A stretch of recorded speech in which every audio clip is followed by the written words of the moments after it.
Hello students, स्वागत है आपका एके ऑनलाइन क्लासेस के अंदर। और इसके अंदर अपना जो टॉपिक चल रहा था वो था परमाणु। और परमाणु के बारे में आज जो डिस्कस करेंगे, अपने परमाणु मॉडल के ऊपर डिस्कस करेंगे। तो हमारा जो टॉपिक रहेगा वो है परमाणु मॉडल।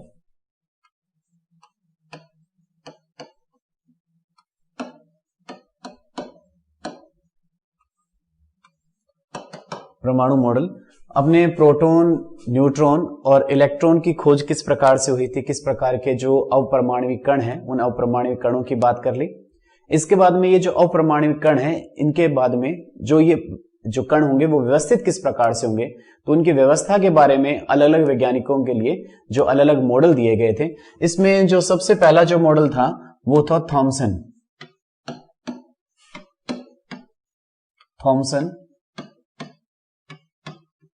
परमाणु मॉडल। तो जो प्रथम मॉडल आएगा वो आएगा थॉमसन परमाणु मॉडल।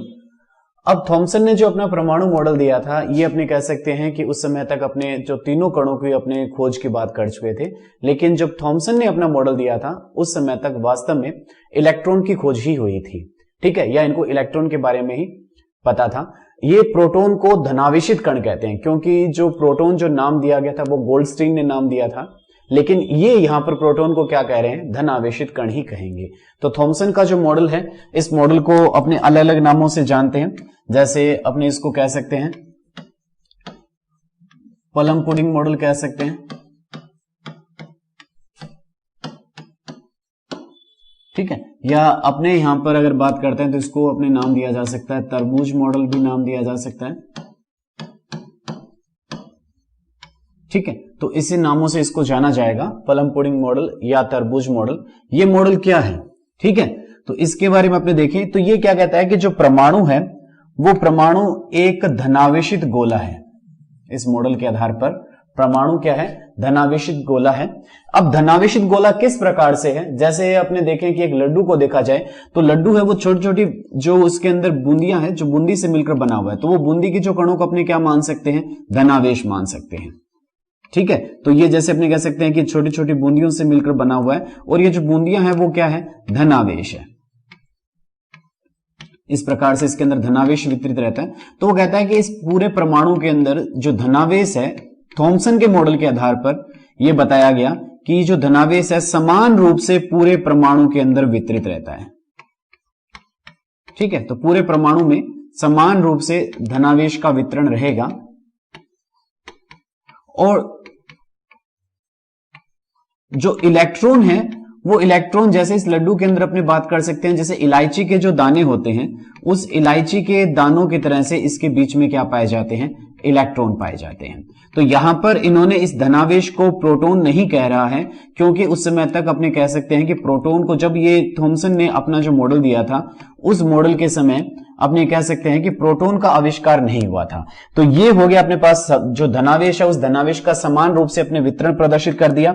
और ऋणावेश कैसे होगा, अभी अपने कहा कि जो ऋणावेश है वो ऋणावेश इसके अंदर जिस प्रकार से जो बूंदी के जो दाने होते हैं उस बूंदी के दानों के रूप में, इसके रूप में यहां पर वितरित रहेंगे।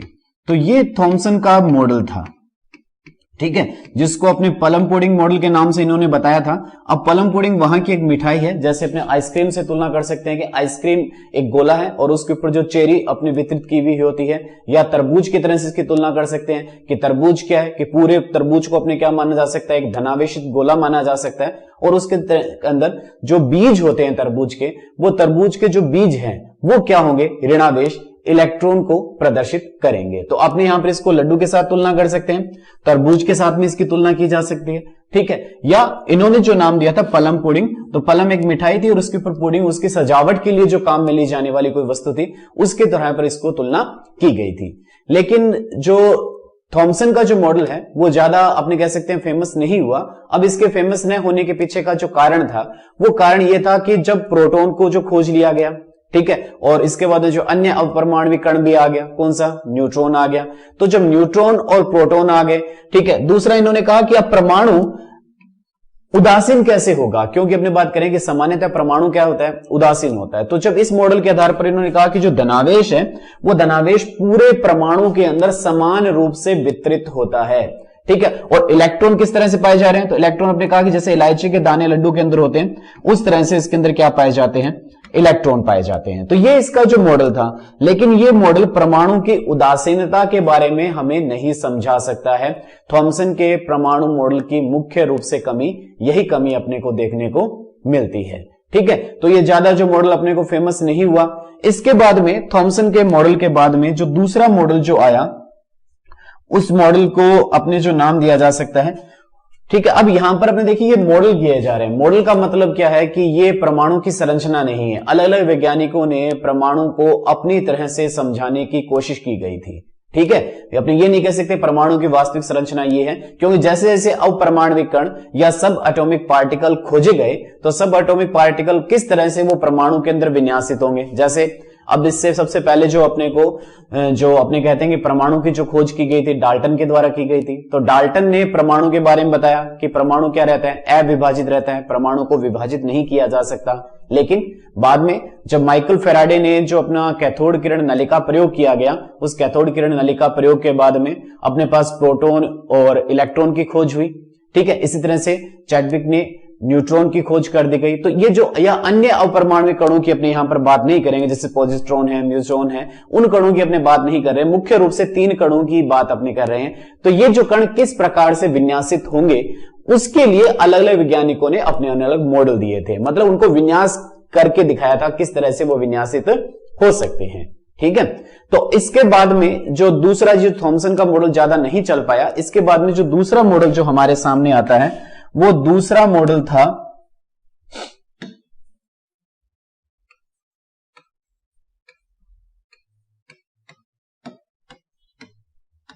Rutherford model. ठीक है, अब रदरफोर्ड मॉडल, या इसको बोल सकते हैं अपने स्वर्ण पत्र प्रयोग बोला जा सकता है इसको। ठीक है, स्वर्ण पत्र प्रयोग। ठीक है, तो इसका नाम हो सकता है रदरफोर्ड मॉडल, अपने इसको कह दिया, या स्वर्ण पत्र प्रयोग। अब यहां पर सबसे पहले अपने बात करें कि जो रदरफोर्ड है, उस रदरफोर्ड ने अपने प्रयोग के अंदर स्वर्ण पत्र का ही प्रयोग क्यों किया। ठीक है, और अन्य किसी धातु का प्रयोग रदरफोर्ड क्यों नहीं करता है। तो सोने के बारे में 2 चीजें कही जाती है। पहली चीज इसके बारे में अपने को बताई जाती है कि सोना क्या होता है, बहुत ज्यादा आघात वर्धनीय होता है। मतलब आप इसको बहुत ज्यादा पतली इसकी चादरें या शीट इसकी बना सकते हैं। ठीक है, तो इसकी पहली चीज कि बहुत ज्यादा आघात वर्धनीय है। और जो यहां पर रदरफोर्ड जो सोने का जो पत्र लेता है या जो स्वर्ण पत्र लेता है, उसकी जो मोटाई है वो लगभग कितनी थी, 100 नैनोमीटर के लगभग थी। ठीक है, तो इतना ज्यादा इसने इसको क्या कर लिया, पतला कर लिया। तो बहुत ज्यादा आघात वर्धनीयता का गुण पाया जाता है। दूसरी बात सोने के बारे में आती है, वो क्या है, ये एक नोबल धातु है। ठीक है, अब नोबल धातु क्या होता है, जैसे नोबल गैसें होती है, उत्कृष्ट गैसें होती है, helium, neon, argon, krypton, xenon, radon, इस प्रकार से जो उत्कृष्ट गैसें या जो नोबल गैसें हैं, इसी तरह से नोबल धातुएं भी होती है। जैसे नोबल धातुओं के अंदर अपने जो नाम लें वो आ जाती है, जैसे प्लेटिनम आ जाती है नोबल धातु के रूप में, सोना आ जाती है नोबल धातु के रूप में। तो ये जो नोबल धातु है, मतलब जिनकी क्रियाशीलता बहुत ही कम होती है। यदि हम सक्रियता श्रेणी को देखें, धातुओं को और अधातुओं को एक सक्रियता श्रेणी में मानक अपचयन विभव के बढ़ते क्रम में जहां व्यवस्थित किया गया है, तो उस सक्रियता श्रेणी को अगर अपने ध्यान से देखें, तो सक्रियता श्रेणी में अगर अपने देखेंगे तो सोने का जो मानक अपचयन विभव का जो मान है वो बहुत कम ऋणात्मक प्रवृत्ति का होता है। अर्थात ये कह सकते हैं कि जो सोने का जो मानक अपचयन विभव का जो मान होता है वो धनात्मक होता है, क्योंकि धातुओं का जो मुख्य गुण होता है, धातुओं का मुख्य गुण ये है कि वो धातु इलेक्ट्रॉन का त्याग करके आसानी से धनायन का निर्माण कर लेती है। जिन धातुओं के मानक अपचयन विभव का मान ज्यादा ऋणात्मक होता है, वह धातु आसानी से इलेक्ट्रॉन का त्याग करके धनायन का निर्माण करती है। तो इस कड़ी के अंदर जो लिथियम धातु है, इस लिथियम धातु के मानक अपचयन विभव का मान सर्वाधिक ऋणात्मक होता है, अर्थात इसकी क्रियाशीलता सबसे अधिक होती है। लेकिन अगर सोने को अगर अपने श्रेणी में देखा जाए तो सोने का जो मान है वो सबसे नीचे आता है सोना, और सबसे नीचे आने की वजह से इसकी जो क्रियाशीलता है वो बहुत कम होती है। तो अपने कहेंगे नोबल धातु है, अर्थात सोने की जो क्रियाशीलता है वो क्रियाशीलता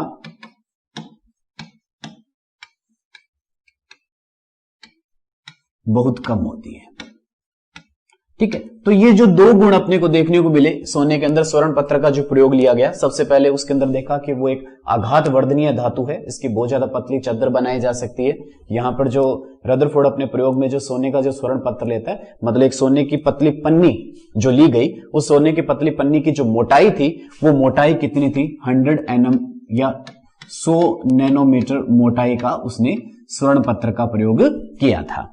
ठीक है, दूसरा, सोना क्यों चुना गया, तो सोना क्या है, एक उत्कृष्ट धातु है। ठीक है, एक नोबल धातु है, अर्थात उसकी क्रियाशीलता क्या होती है, बहुत कम होती है, इसके कारण से इसने स्वर्ण पत्र का प्रयोग किया था। ठीक है, तो ये प्रश्न अपने पास किया कि इसने स्वर्ण पत्र का प्रयोग क्यों किया।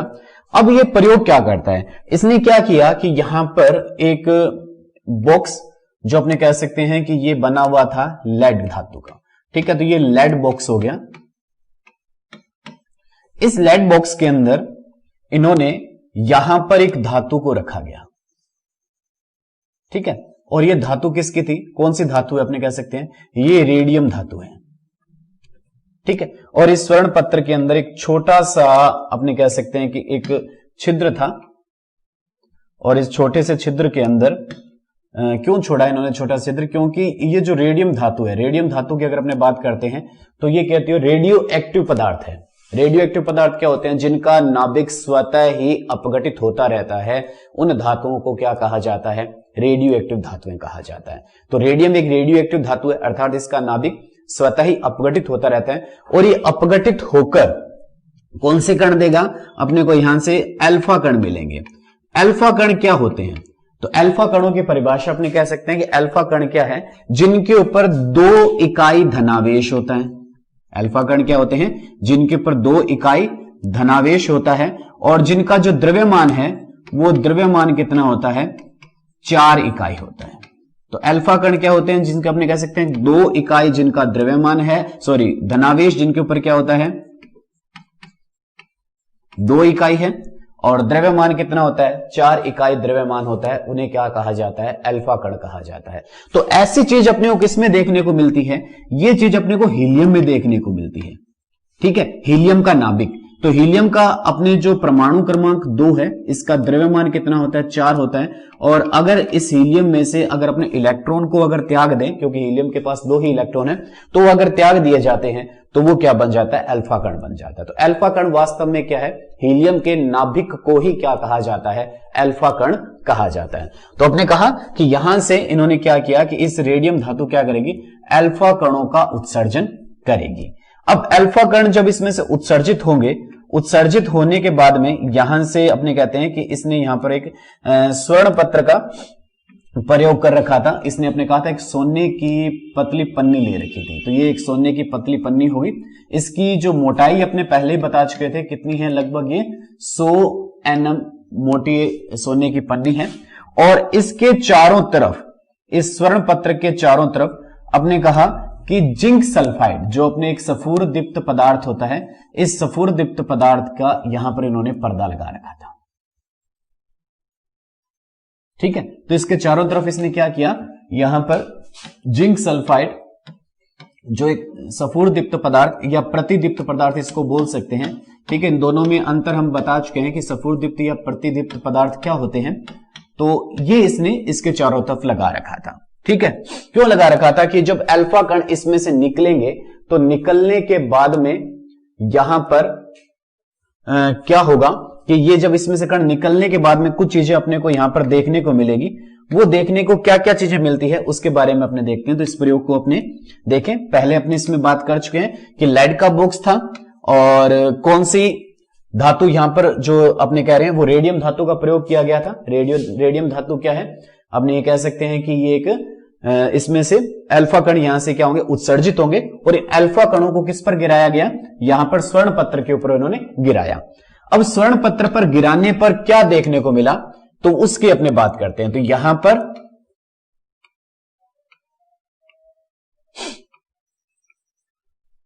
और ये अपने पास हो गया, जैसे अपने इसको परमाणु मान लेते हैं। ठीक है, जो इसमें स्वर्ण पत्र में छोटे छोटे जो परमाणु है, ठीक है, तो कोई भी पत्र वो किससे मिलकर बना हुआ है, परमाणुओं से मिलकर बना हुआ है। तो इन्होंने क्या देखा कि जब ये किरणें इसमें से निकल रही है, किसमें से? इस रेडियम धातु में से। तो उन्होंने कहा अधिकांश जो किरणें हैं वो अधिकांश किरणें इस रेडियम में से निकलकर बिना मुड़े क्या हो रही है? सीधी निकल रही है। या आपने कह सकते हैं कि बिना विचलित हुई इसमें से सीधी निकल गई।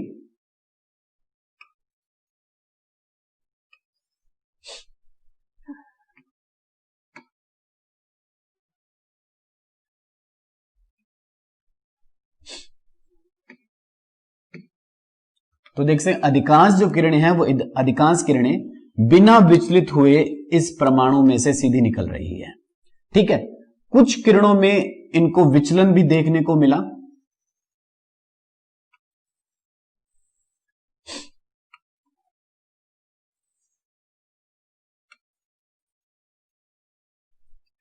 और लगभग अपने इसमें से इसने कहा कि 20,000 में से एक किरण जिस पथ से गई थी पुनः उसी पथ में लौट आती है, अर्थात उसका जो विचलन कोण है वो विचलन कोण कितने डिग्री का रहता है? 180 डिग्री का विचलन कोण रहता है।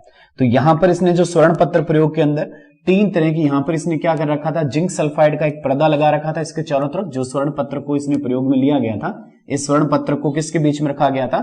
एक जिंक सल्फाइड से लेपित एक पर्दा इसने प्रयोग में ले रखा था।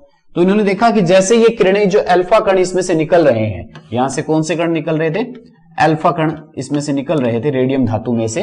तो रेडियम धातु में से अल्फा कण निकल रहे थे, तो ये जब परमाणु से इससे टकराए तो टकराने के बाद अधिकांश जो कण है वो अधिकांश कण क्या हो गए? इसमें से सीधे निकल गए, उस स्वर्ण पत्र में से सीधे निकल गए। ठीक है, विचलन उसमें नहीं हुआ। कुछ किरणें यहां पर सीधे निकले, मतलब चमक ये यहां पर उत्पन्न कर रहे हैं। जैसे ये कोई चीज है, इसमें से कोई अगर सीधी चीज निकलेगी तो वो डायरेक्ट अगर सामने चमक उत्पन्न कर रही है, तो ये चीज देखने को मिली इनको। दूसरी चीज, ये पहला इसका निष्कर्ष जो सीधी निकल रही है किरण। दूसरी चीज इनको क्या देखने को मिली कि इन्होंने देखा कि कुछ कण विचलित भी हो रहे हैं। जैसे ये देख सकते हैं कि ये जो कण है, इन कणों में अपने को क्या देखने को मिल रहा है? विचलन मिल रहा है। अर्थात ये जो चमक है वो चमक इन हिस्सों पर, यहां पर इसके अंदर चमक उत्पन्न कर रहे हैं। तो इन हिस्सों पर चमक उत्पन्न कर रहे हैं, इसका मतलब यहां पर तो अपने अल्फा कण तो यहां से थे, तो वो सीधे जाने चाहिए थे, अब ये मुड़ कैसे रहे हैं? तो इसका मतलब यहां इन किरणों के रास्ते में कोई ऐसी चीज आ रही है जो इनको क्या कर रही है? प्रतिकर्षित कर रही है। ठीक है, तो इन प्रतिकर्षण के कारण से इन किरणों में अपने को क्या देखने को मिला? विचलन देखने को मिला। ठीक है, मतलब इनके सामने, इनके रास्ते में कोई ऐसी चीज आ रही है जो इनको क्या कर रही है? विचलित कर रही है। अब विचलन देखो यहां पर, अब जो इससे पहले जो थॉमसन का मॉडल किया था, उस थॉमसन के मॉडल में अपने कहा था कि जो धनावेश है वो पूरे परमाणु में समान रूप से वितरित रहता है। अब यहां पर देखा कि अगर समान रूप से वितरित रह रहा है, अगर धनावेश समान रूप से वितरित रहता तो ये किरणें सीधी नहीं निकलती। क्यों? क्योंकि अल्फा कण वास्तव में है क्या? धनावेशित कण ही तो है। आपने कहा क्या चीज है अल्फा कण? हीलियम का धनावेश या हीलियम के नाभिक को ही तो अपने क्या कहा है? अल्फा कण कहा है। तो धनावेश को क्या करता है? प्रतिकर्षित करता है। ठीक है, तो इसका मतलब देखो अपने को प्रतिकर्षण बहुत ही कम देखने को मिल रहा है। पूरे परमाणु के अंदर इस प्रकार का प्रतिकर्षण अपने को देखने को नहीं मिल रहा है।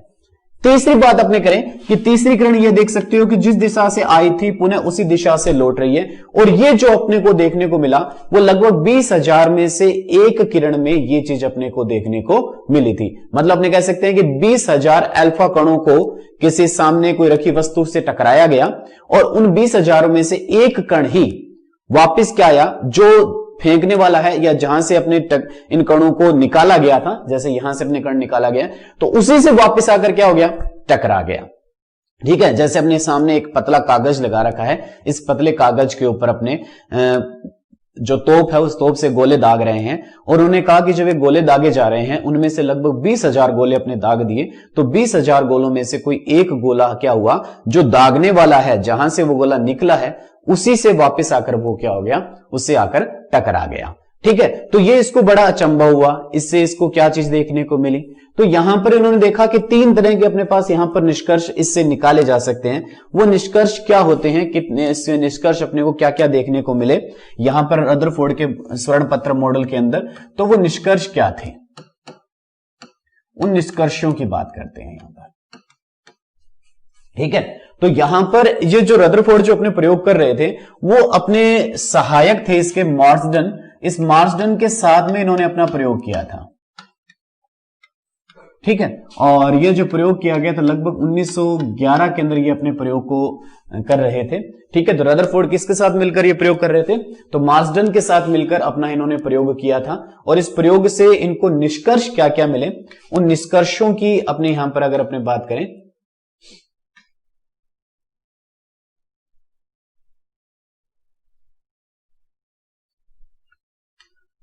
अब निष्कर्ष यहीं से निकलेंगे जो इसका प्रयोग था। इसमें अपने क्या देखा कि अधिकांश अल्फा कण, जो अपने एक नंबर दिया गया है कि अधिकांश अल्फा कण अपने पथ से बिना विचलित हुए सीधे निकल रहे हैं। तो जब अधिकांश अल्फा कण अपने पथ से बिना विचलित हुए सीधे निकल रहे हैं, इनसे इन्होंने क्या निष्कर्ष निकाला कि परमाणु का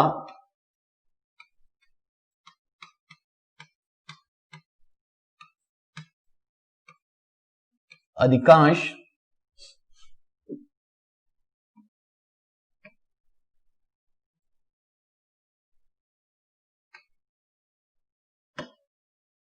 परमाणु का अधिकतर भाग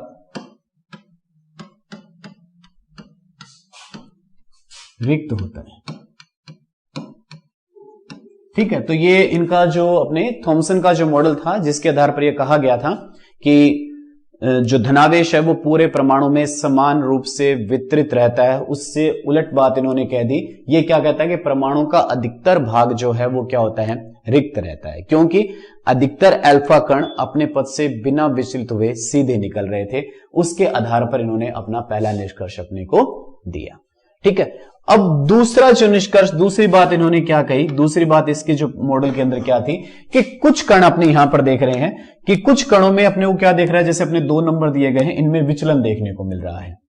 तो विचलन क्यों होगा, ये कहते हैं कि क्योंकि नाभिक जो अल्फा कण है वो धनावेशित है, तो इनके सामने कुछ धनावेशित चीज आ रही है, वो धनावेशित चीज इनको क्या कर रही है, प्रतिकर्षित कर रही है। ठीक है, तो अपने कहेंगे समान आवेश के कारण से जो अल्फा कण, अपने कह सकते हैं कुछ अल्फा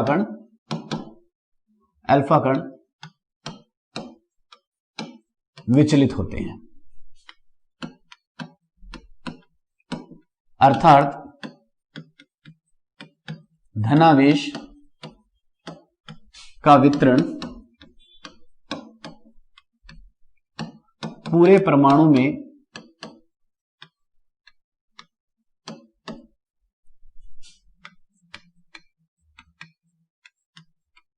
समान रूप से नहीं होता है। ठीक है जी। अब तीसरी बात इन्होंने क्या कही, तीसरी बात अपने देखें कि आपने कहा था लगभग 20,000 में से जो एक कण है जिस पथ से आया था पुनः उसी पथ से क्या हो गया, लौट गया, मतलब 180 डिग्री पर उसके अंदर विचलन कोण अपने को देखने को मिला। तो उन्होंने कहा कि परमाणु का केंद्र भाग सघन ठोस है। ठीक है, और अपने कह सकते हैं कि बहुत ही